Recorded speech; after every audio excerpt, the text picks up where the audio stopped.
entrevistando o Dr. Denilson Fomin. Denilson, falamos sobre o ronco. Então, o que ocasiona o ronco, quais são as questões básicas aí que afetam o ronco e o tratamento agora, né? Você trouxe essa técnica e eu queria que você primeiramente explicasse como foi desenvolvida essa técnica. Não é uma técnica brasileira, e a gente vai na sequência falando como o tratamento é feito. Então, primeiramente eu queria saber para você, como você resolveu trazer essa técnica para o Brasil? Bem, primeiro o estudo sobre ronco e sobre a apneia é relativamente bastante novo no mundo todo, né?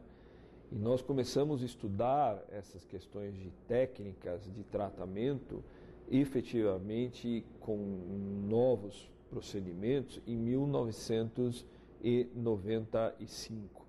Em 1995, nos Estados Unidos, o professor Crespi e também em Vanderbilt, o professor Robert Ossoff, junto com o Dr. Coleman, eles acabaram então desenvolvendo uma técnica que é a chamada técnica de uvulopalatoplastia com laser de CO2. E eu acabei então indo para a Columbia University e para a Vanderbilt University fazer minha especialização lá. E quando eu voltei para o Brasil, então a gente acabou colocando em prática aquilo que a gente tinha aprendido lá, tanto com laser como com radiofrequência, como outras que são os tratamentos tradicionais. Nos Estados Unidos isso já estava muito disseminado? Nos Estados Unidos já estava mais do que no Brasil, né? Porque eles são muito mais realmente avançados tecnologicamente e têm financeiramente naquela época tinham mais condição de estarem avante nesse sentido, né? Então, sem dúvida nenhuma que existia essa questão mais lá fácil nos Estados Unidos do que aqui no Brasil. No Brasil, o aparelho ainda, os aparelhos são muito caros, mas não necessariamente você só precisa fazer com laser ou com a radiofrequência o tratamento. Você pode fazer com a cirurgia tradicional também, que são excelentes resultados, mas o laser e a radiofrequência trouxeram mais conforto para o paciente em termos de intraoperatório e em termos de pós-operatório. Também chamando a atenção de que não é que não exista dor no pós-operatório com laser. Usando laser existe dor, usando radiofrequência também e a cirurgia tradicional também. Mas existe um conforto maior intraoperatório e pós-operatório imediato. Antes de entrar na técnica especificamente, eu queria saber qual foi a repercussão. Porque nos anos 90, você, um jovem médico, seus 30 e poucos anos, não vamos revelar a sua idade, né? Mas um jovem médico volta para o Brasil numa categoria extremamente fechada, que é a categoria médica, que tem ali os seus núcleos muito específicos. Você traz a técnica para o Brasil, uma técnica desenvolvida nos Estados Unidos, diferenciada. E qual foi a repercussão? Quer dizer, como seus colegas médicos, você teve uma rejeição quando chegou aqui no Brasil? Na verdade, tudo que é novo, inicialmente, ele é rejeitado, e a gente até entende, porque você precisa mostrar resultados, você precisa mostrar para que a técnica efetivamente é boa. Então, nós não queríamos vender nenhuma técnica, nós queríamos apenas colocar em prática aquilo que a gente via lá fora, que realmente os resultados eram satisfatórios. Então, no início existe controvérsias, mas hoje, depois de alguns anos em que você acaba fazendo trabalhos científicos, que você acaba publicando, que você acaba levando para a academia essas novas soluções, novos métodos, eu creio que a gente acabou tendo maior flexibilidade, tanto da aceitação dos pacientes como dos colegas de alguns métodos mais novos, como radiofrequência.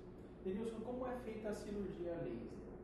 A cirurgia a laser é uma cirurgia, o laser ele é um bisturi, né, também normal. A única coisa é que ele difere do bisturi de lâmina, porque o laser ele vaporiza o tecido e já coagula ao mesmo tempo vasos de até 0,5 milímetros.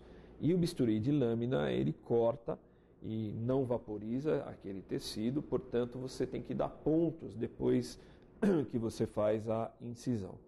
Então, na verdade, o laser ele é mais rápido porque ele interage com aquele tecido, já coagula e o paciente não precisa ter pontos nesse pós-operatório imediato. E a anestesia? A anestesia é diferenciada? A anestesia, dependendo do grau que você vai ter que tratar esse paciente, do grau a gente diz que se você vai ter que operar o nariz junto com o palato, se você vai só operar o palato. Se você vai operar o nariz e o palato, a anestesia ela vai ter que ser uma anestesia geral. Se você vai ter que operar somente o palato, que é um ronco, sem apneia, um paciente que não tem grandes comorbidades, você pode até fazer com anestesia local uma levíssima sedação. E a redução do ronco, ela é imediata? Em quantos por cento? É 100% a redução? A redução nunca é 100% em nada, né? Você acaba tendo fatores que podem levar depois a um retorno do ronco, como engordar de novo, como acabar deixando de fazer atividade física. Mas a média para um paciente que ronca e o problema dele é específico no palato é uma melhora de 70%. Então a mulher não precisa mais dormir com os auriculares. Os auriculares começam a deixar de fazer efeito aí ou não necessários mais. Em quanto tempo a pessoa consegue se recuperar na cirurgia laser? Bem, o paciente, ele acaba, como eu falei, tendo dor no pós-operatório, essa dor é administrada com medicação, mas a recuperação normalmente é de 5 a 7 dias. E você retira que parte do... Na verdade, a gente reduz o tecido, né, onde tem aquela campainha lá atrás, a gente reduz essa campainha, não retiramos totalmente, e reduzimos o que está do lado da campainha, que é a estrutura do palato. E as amígdalas, elas também incomodam a pessoa? Se a amígdala ela for uma amígdala grau 3, grau 4, que é uma amígdala grande, que é uma amígdala que obstrui, aí ela tem que ser retirada. Se a amígdala é uma amígdala grau 2, grau 1, e ela não tem tanta obstrução assim, a amígdala pode até ser deixada. Então depende muito do grau dessa amígdala. Denilson, você viaja muito para os Estados Unidos, a título de pesquisa. Como estão as pesquisas? Quer dizer, essa técnica ainda continua inovadora aqui no Brasil. Mas você já tem alguma coisa em vista, alguma novidade que começa a ser movimentada aí nas universidades? Hoje, você falou dos Estados Unidos, estive recentemente lá, estou voltando faz 10 dias. O que se fala ainda muito é a questão de substâncias esclerosantes, né?